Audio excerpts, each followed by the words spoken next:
If you would like to talk about Terry's, that'd be fantastic if you'll do that. Well, quick before we go over to all the fantastic moccasins, Terry Greaves was here and did a talk earlier that in the same fashion that we're doing now. Terry's somebody I studied. Terry was, when I was going to school here, there was a program where you could, limited amount of students could sign up and we could go and have studio visits with practicing artists and eat dinner with them in their home. And Terry was one of those people that was the artist when I was a student, and I got to meet her and see her studio. And by the way, her studio space is still my dream aspiration. And she's a friend of mine now, you know. But she's somebody who, as I was studying contemporary arts, she's one of the pillars in contemporary Native arts. She is, when you think of beaded chucks, you think of Terry Greaves. And this is not by any means the only thing she does. Terry's a very accomplished beadworker, and she's done a lot of different things with that medium throughout her career. But this is like Terry's signature, and you can find these in collections all over the place and in different styles, and each one has a different story on them. They're storytelling pieces in a lot of ways, and you can't, I wish that they were angled a little bit differently so that you could really see, but if you stand way over here, you can kind of get the each dancer on each side. There's an individual dancer on each side of these, and so Terry would be able to stand here and tell you the story of these particular pairs of chucks. There's some that she's made that are like high fashion, spike stiletto heel chuck tailors that come up to here that are beaded fully with like deer woman stories on them, and they're phenomenal. So and I love the fact that in this collection, Ted's really breaking down a lot of the ways that people separate Native arts, either by time or geography or style or nature. It feels like, what I'm so excited about this exhibit is it feels like all that stuff is tossed aside and it's about the work. And most likely his relationship with that artist, or his relationship or his reaction to that individual work. It seems like I don't care about the time, I don't care about where it's from, I don't care about whether or not it's historic or contemporary, but it's all Native art in this trajectory of what is Native arts from before we know until today. And that's fantastic. That's the things a lot of us are constantly kind of like fighting about in the field, or fighting against, I should say, in the field, is segregation and clumping. And so I think the point that Terry's not the first to make these beaded sneakers is important, because I think it begins to help us understand that there is differentiation of artists, that not everybody is as talented as the next, if that's fair to say. And how do you distinguish one piece from the next, I think is incredibly important.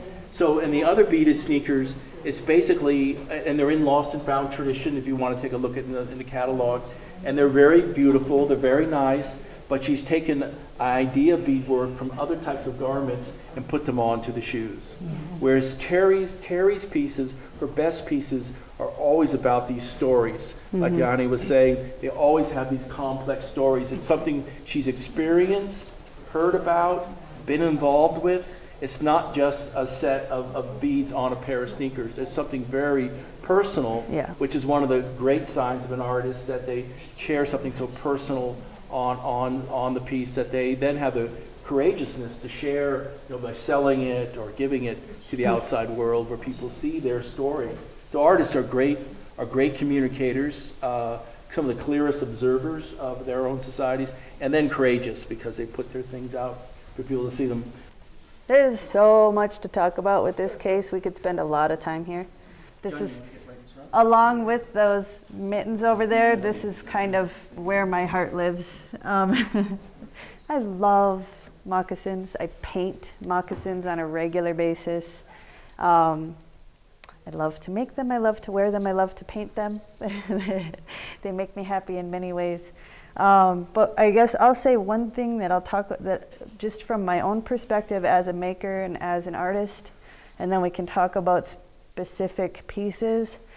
But the way that I talk about moccasins when I paint them, because when I paint them, I use them in the abstract form that you see. If you took these pair of moccasins and kind of like, and you just look at the top part of the moccasin without the foot part, without this part, that's the form that I use in a lot of my paintings.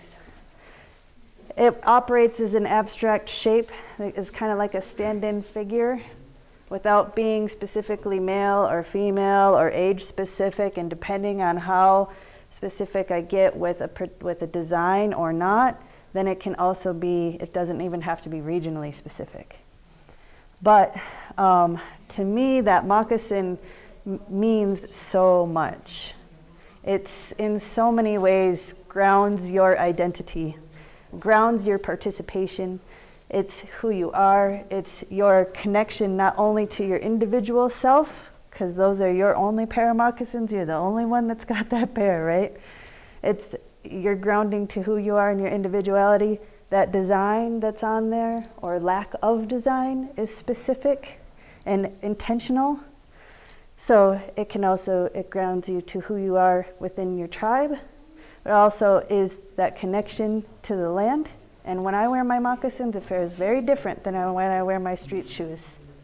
And when I put them on, it's like, now it's different than, you know, when I think our ancestors were wearing them every day. Maybe, maybe not. I mean, there's a lot of differences, of course, but some of the other things may not be as different. But when I put them on today, it's because I'm going to dance, or I'm going to participate in ceremony, or I'm going to somehow be in that space with my relatives. The only time even like at Indian market, I wore them all year this year because I don't do very well in heels anymore. And I needed to be dressed up, but I needed to not be in heels, you know? And so I wore them all weekend. And in that space, even in Indian market, even on the streets of Santa Fe, I'm still, even that gesture, I feel like connects me to who I am as a Lakota person and to all my relatives and friends in that space of Indian market, you know? So I love moccasins for their physical self, but I also love them for what they speak to and the many metaphors that you can kind of draw out of that space.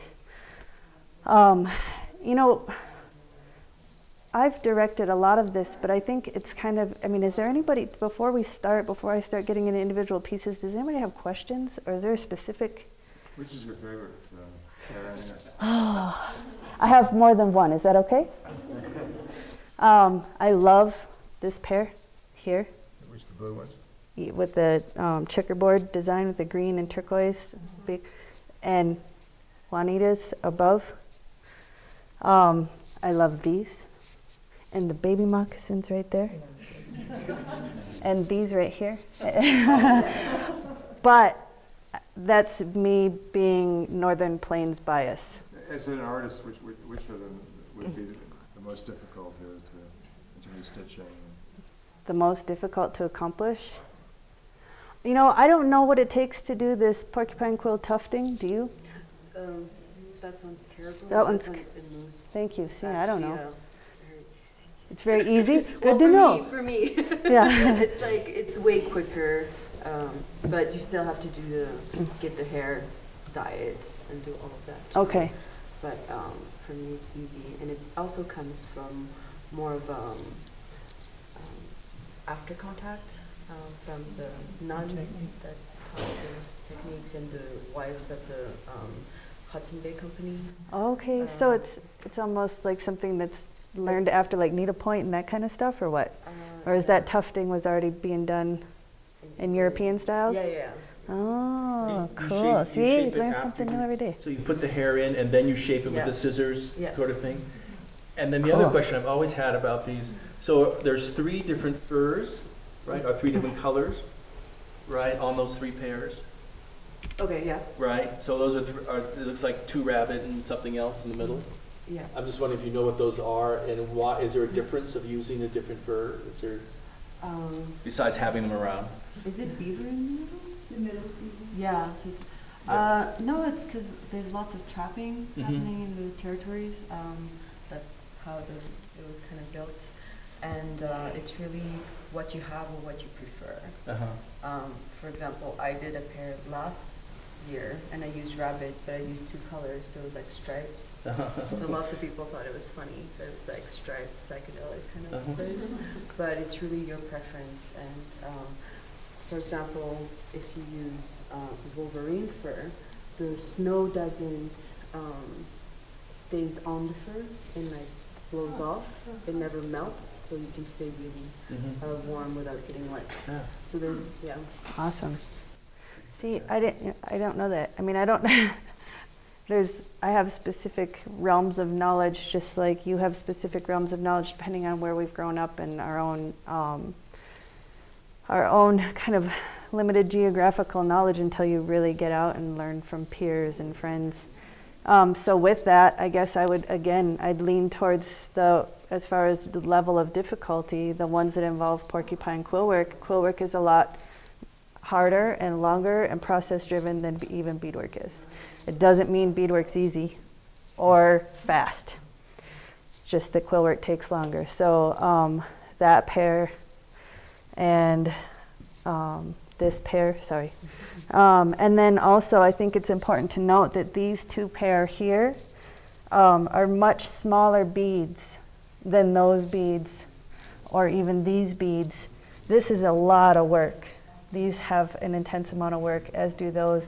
But these beads are really small, which means that it takes a lot more to cover these than it does these, because you have to have a lot more stitches, a lot more beads. It's much more time consuming. So even that is a consideration as far as when you're making decisions on what you're going to make. But the ability to get really refined designs goes up the smaller your bead. But also a lot of older beads are just a lot smaller too. Let's just talk a little about the big picture of native arts again and talk about this basket over here, this large basket, this Tubatalabo basket. So this is an extraordinary weaver, and she's chosen, there's 5 plant materials in that, and as Dyani was talking about with the porcupine and the other plants and so forth, that you have to go at very specific times of year to get these materials. And not just because of it's warmer outside or it's a little better, but because the colors change through the years in plants. So in the winter time, it wouldn't be as good to collect the red. The red's really good to collect just in the spring after the first cold. So it's not just like on April 1st you do that, but it's judging the weather the whole way through. And each material is like that to a specific time. And the other thing about the material in a basket like that is if you go and harvest the material, you don't collect it, but you harvest. You go back year after year to the same spot. You're cultivating that spot, making sure it gets water and so forth. You're taking care of it through prayer as well. But if you go back to those same spots too, and you collect at the right time, and you harvest and you prepare it right, then that means that the material is straighter and stronger. So if you look at the whitish or beige material, look how even in color that is. Look how strong that material is on that particular basket. And then I think one of the most amazing things about this basket, I can't tell you who made it. I don't know. Hopefully at some point we'll be able to figure those things out about this basket. It's made about 1890, 1900. It's Tubatalabo, which is in southeastern part of California, just east of Bakersfield. It's a small group of people who had survived missionization and genocide in California. But if you look at the basket, there's something else that she did, and it's a she that wove it, is that there are things out of place. So there's that little black stair over here, there's a little red piece over here, there's a little black ant that's crawled up over the rattlesnake band toward it to the, about whatever time that is. What time is that, 10 o'clock? Whatever, so we look at those things that she intentionally did some things to throughout the cemetery, or maybe that she did them to that she wouldn't make a perfect piece. So the basket is about her conversation with her own traditions. And again, that she has shared that tradition so fully with us on this piece. And it's there and exposed for everyone to see. So if you think about the act of making this, so she sits down, this takes her 6 to 12 months to weave once she has all the materials together. And then she weaves a basket, and then she presents it in the community in some way, right? Everybody knows exactly what she thinks about herself, how she presents herself, and how she carries herself in the world, and how she fits into the long line of basket weavers as well. The same things that happen today with people wearing their clothing and so forth, beadwork and clothing and sorts of things. So it's really an extraordinary document. And one of the pleasures of being a curator and being involved in Native Art so long is actually holding it and smelling it, which you'll just have to believe me. It really feels great to hold, and also it has a great smell, still very much of its origin. So that's kind of a big picture thing to think about by looking at it small. This coat is something else that we've been talking a lot about in this part of the exhibition. It's made of moose hair, and we've got a lot of, sorry, I'm standing in front of you, sorry. We have a lot of discussion going about exactly where it's from. And it's somewhere from Canada, but Canada's a big place. So we thought we had it sort of pinned down towards the eastern quarter. It's moved out to about the eastern third now. And I think those are all just fine things to suggest. It's very much cut like a European, an 18th century European man's coat. And there's about a dozen of these in the world. And this one, like the others, were all found in Europe. They're really not here in the States at all.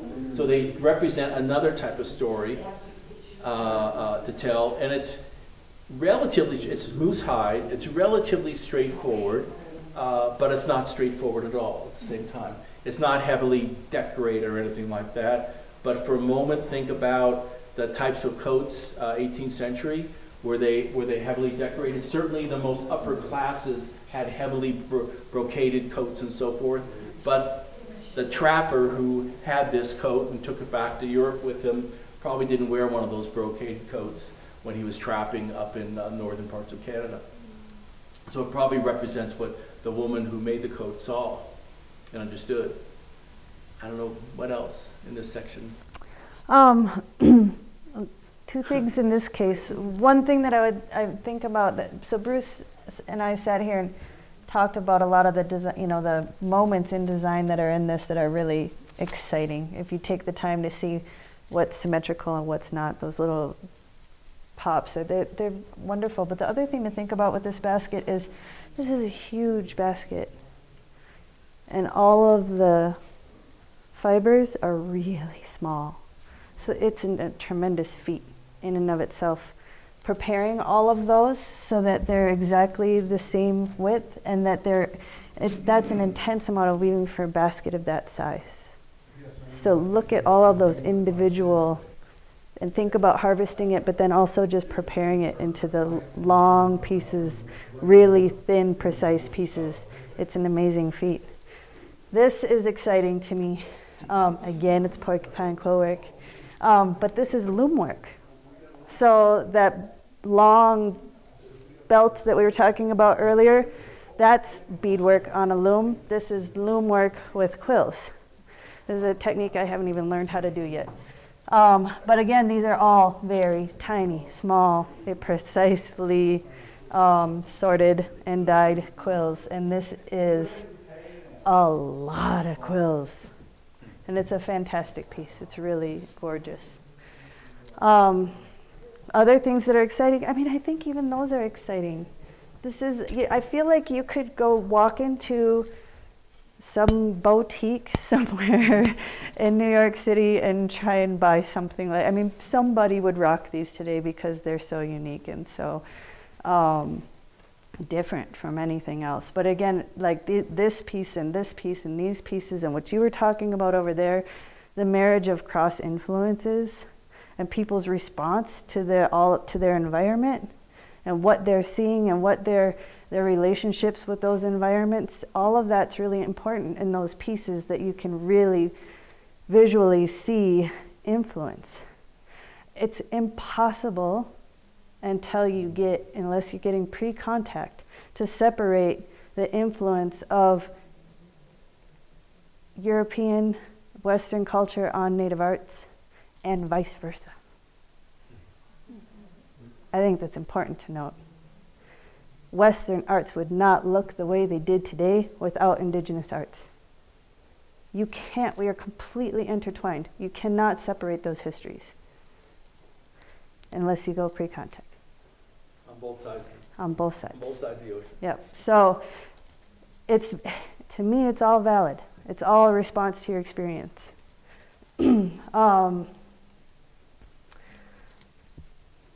I love this guy for his simplicity, for the power of that statement just in and of itself. I think this is also one of my favorite pieces here. It's, and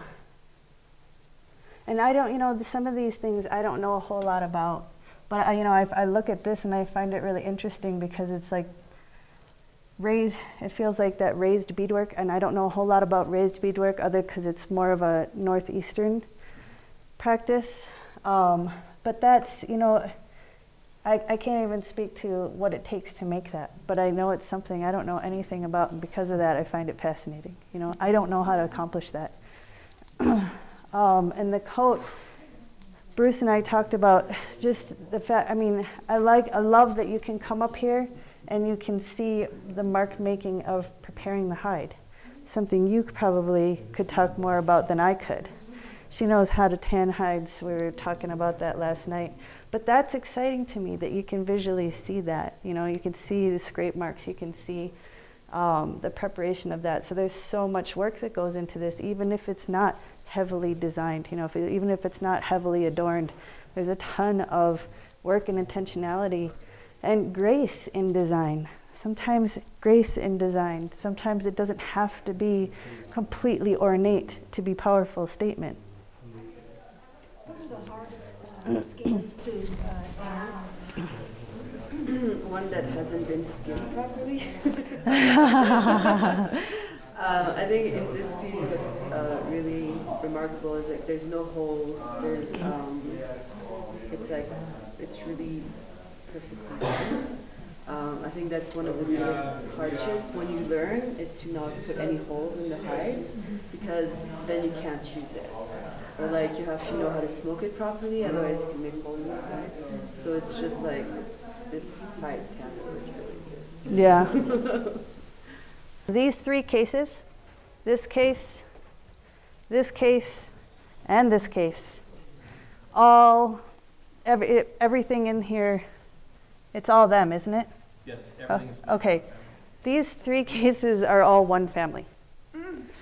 And these people are like Terry in the fact only more so because Joyce is significantly older than Terry is. And but when I started really studying the contemporary makers, I mean, it seemed like almost every piece that I would see and just fall in love with and be completely amazed by, I would look at the name and it would be Joyce again. So Joyce Growing Thunder Fogarty is phenomenal.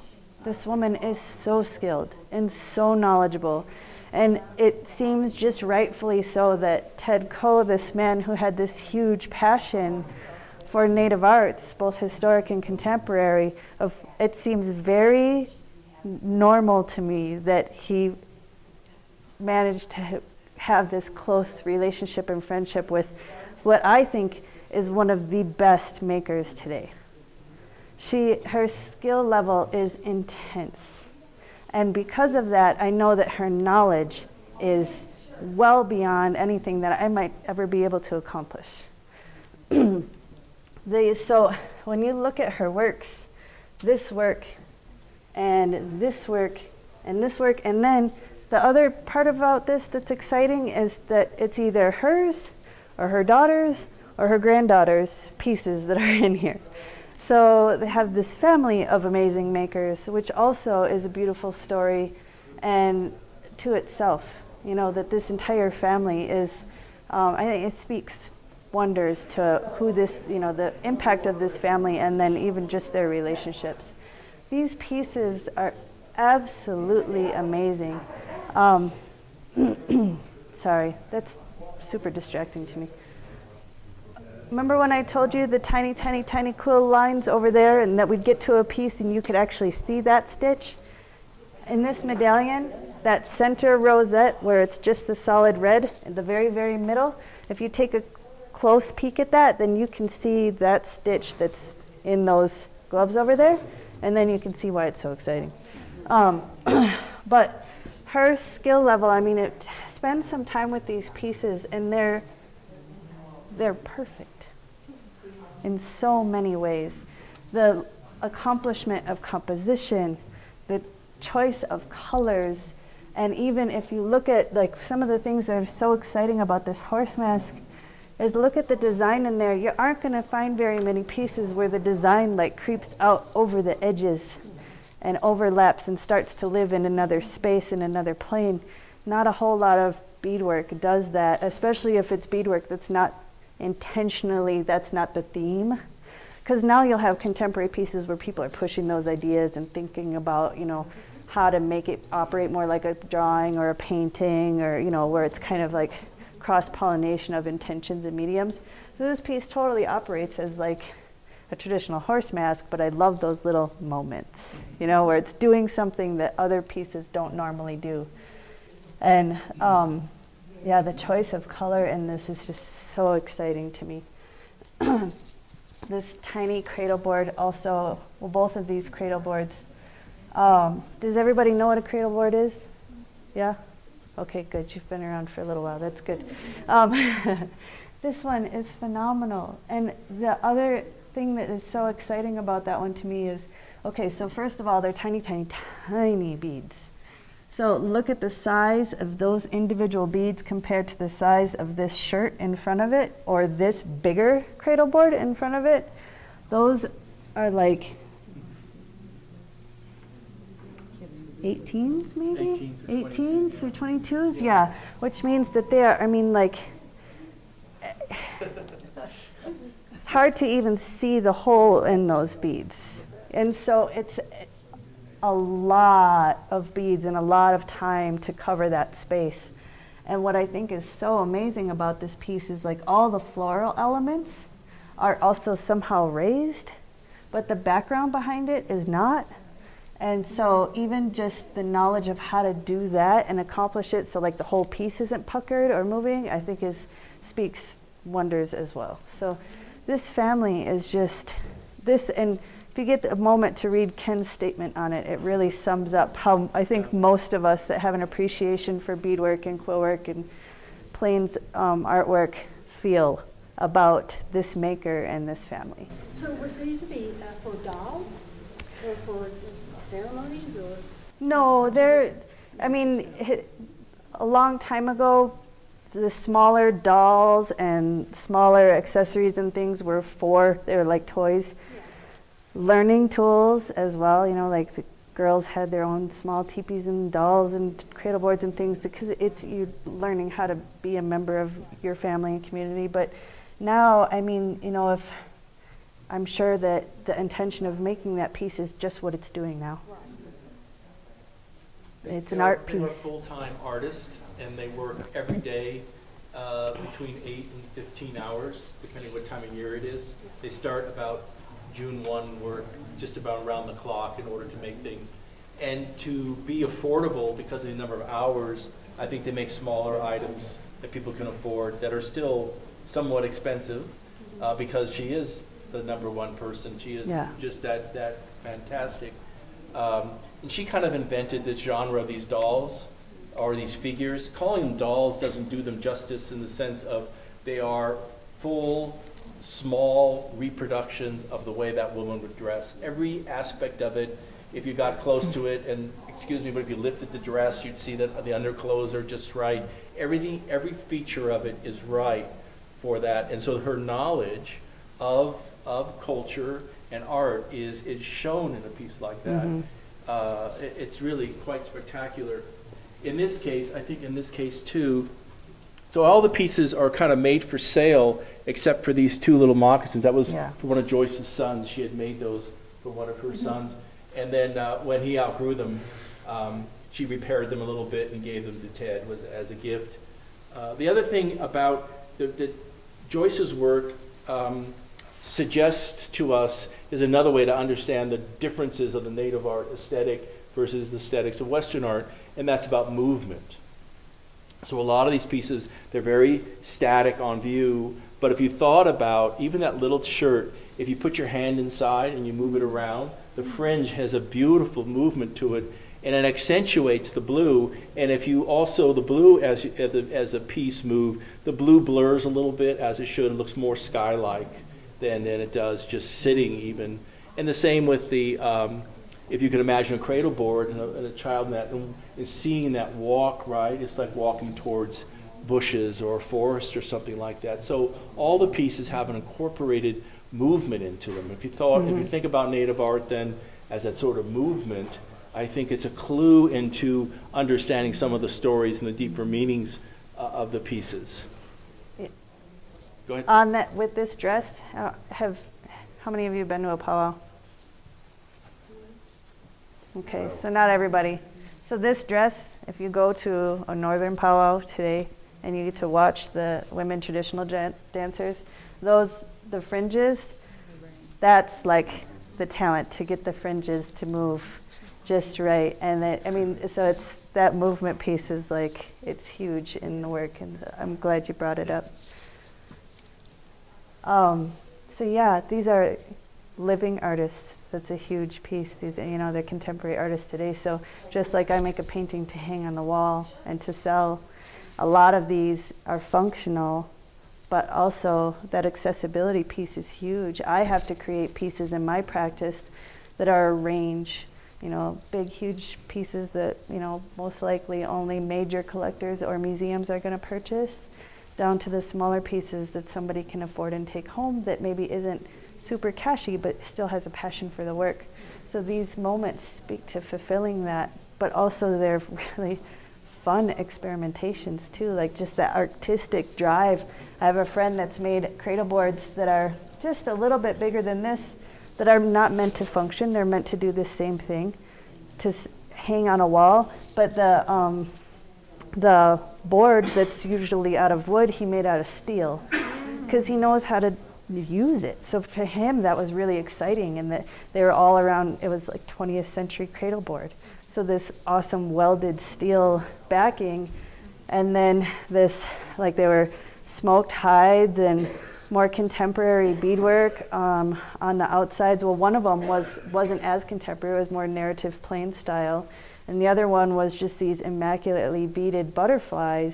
And it's just because, like any other artist, this drive to like push yourself and make something new and exciting, and like pulling those influences from what you're passionate about, but then what are you going to bring to that story? You know, I want to do this thing, but it's going to, this is my new artistic statement, you know. And so that there's the functionality then is, you know, their personal conversation along that longer narrative, I think.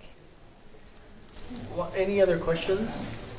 I think we're going to stop this portion if no one has any further questions, and I will hang out for a few minutes here, and please go back and look at the pieces and get Dyani's attention to ask her further questions.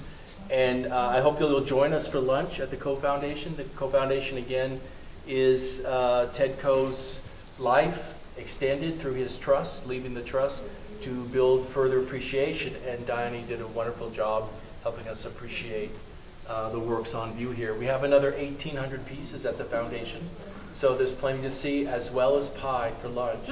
Yeah, we have just a few slots left, so if you're interested, talk to me about it. And also, if you're not on our email mailing list, you can give me your information. Can I make one more plug? Yes. Are the catalogs for this, Yes. are they Yes. for sale? They're Okay. still downstairs. I just brought a whole bunch more. So I've been reading that like, at the breakfast table each day with my cereal. I'll read a page or two before, and this one individual had really an amazing impact on our field. And it's told really accessibly and really beautifully in that small little catalog. It's really worth picking up and reading his story, because as I didn't know anything about him. And what's cool to, you know, I saw a little snippet on Terry's presentation, and she has a personal relationship with him. Juanita had a personal relationship with him. I didn't know him, but in reading that little catalog, I was so impressed with what phenomenal work this one man did with his passion. And, you know, really like making relationships and realizing that Native art is not an ethnographic statement outside of context and outside of relationships. But it really reflected, his understanding of that reflected in the work that he did. And he put together these really pillar exhibitions that also broke down and promoted Native arts to be seen and heard in larger institutions without being this ethnographic other. So this man, you know, and just the progress through that conversation, it's not that it was all perfect from the gate, but he had a huge impact. So those little catalogs are really fascinating, and they're an easy read. I would really suggest it. And there's also awesome little stories on how he collected the pieces. So they're pretty exciting. Thanks for the They're plug. well done. Yeah. So Thanks, guys. get a catalog, and let's thank Dyani so much. Yeah, thank you. Thank you.